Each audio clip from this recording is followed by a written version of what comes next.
నా పేరు వసంత్. ఇప్పుడే ప్రేమించద్దు మూవీ చూశాను నేను. సో అన్న సిరిన్ శ్రీరామ్ గారు తీసిన టేకింగ్ కానీ ఆ అంబియన్స్ అంటే మనకు ఒక కాలేజ్ వాతావరణంలో ఎలా ఉండాలి. యాక్చువల్గా ఇప్పుడు నవే డేస్ లో చాలా మంది స్టూడెంట్స్ వాళ్ళ టైం అంతా వేస్ట్ చేసుకుంటున్నారు. చివరిలో అన్న వేసిన స్లోగన్ కూడా సో సమయం చాలా విలువైనది. అది ఎవరికైతే వాళ్ళకి కేటాయిస్తేనే మన జీవితానికి ఒక అర్థం ఉంటుంది అనే ఒక అంబియన్స్ అనమాట. సో హీరో అనురూప్ గారు ఆ ఫీల్ ఏదైతే ఉందో సినిమా మొత్తం చూసిన తర్వాత ఒక 5 seconds అలా అన్న తీసుకున్న టేకింగ్ చాలా ఎక్సలెంట్ గా ఉందండి. ఇది ఆ సినిమా మొత్తానికి అది చాలా బ్యూటిఫుల్ అనిపించింది నాకు.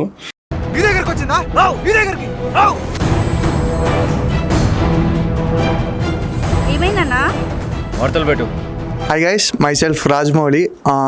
ప్రేమించద్దు అనే సినిమా ఇప్పుడే చూశాను. ఇట్స్ లైక్ ఒక లెసన్ అన్నమాట. ఒక క్యారెక్టర్ లైక్ ఒక పర్సన్తో మనం బయటికి వెళ్తున్నాం లేదా ఒక పర్సన్తో మనం ఉంటున్నాం అని అనుకుని ఒక లిబర్టీ తీసుకుని వాళ్ళ దగ్గర లీజెన్స్ తీసుకుని అలా చేసుకునే సిచ్యువేషన్కి ఎంత దారుణంగా ఉంటుంది, ఎంత ఫైనల్గా ఒక స్టేజ్కి తీసుకొచ్చిద్దో చెప్పే మూవీ ఇలాంటిది. సో ఒక అమ్మాయి లైక్ ఒక తన పర్సనల్ ఇష్యూని 2 విధాలుగా తీసుకుంది. అంటే లైక్ ఒక పర్సనల్ లైఫ్, నాకంటూ ఒక బాయ్ ఫ్రెండ్ కావాలి, ఇంకోటి నాకంటూ ఒక మనీ ఇచ్చేవాడు కావాలని చెప్పి తీసుకున్న సిచ్యువేషన్ని బాగా చూపించారు ఈ సినిమాలో.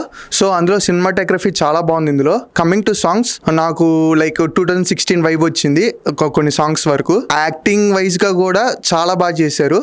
సో ఖచ్చితంగా చూడాల్సిందే. So watch Preminchaddu. పట్టపగలే ఓ 16 ఏళ్ల అమ్మాయిని 2 గుర్తు తెలియని వ్యక్తులు వెంబడించి ఘోరంగా నరికారు. ఏందే లైన్ వేస్తున్నావా? వాన్ ఏజ్ ఏంది, నీ ఏజ్ ఏంది? నీకు మాత్రం బాయ్ ఫ్రెండ్ కావాలి, నాకొద్దా?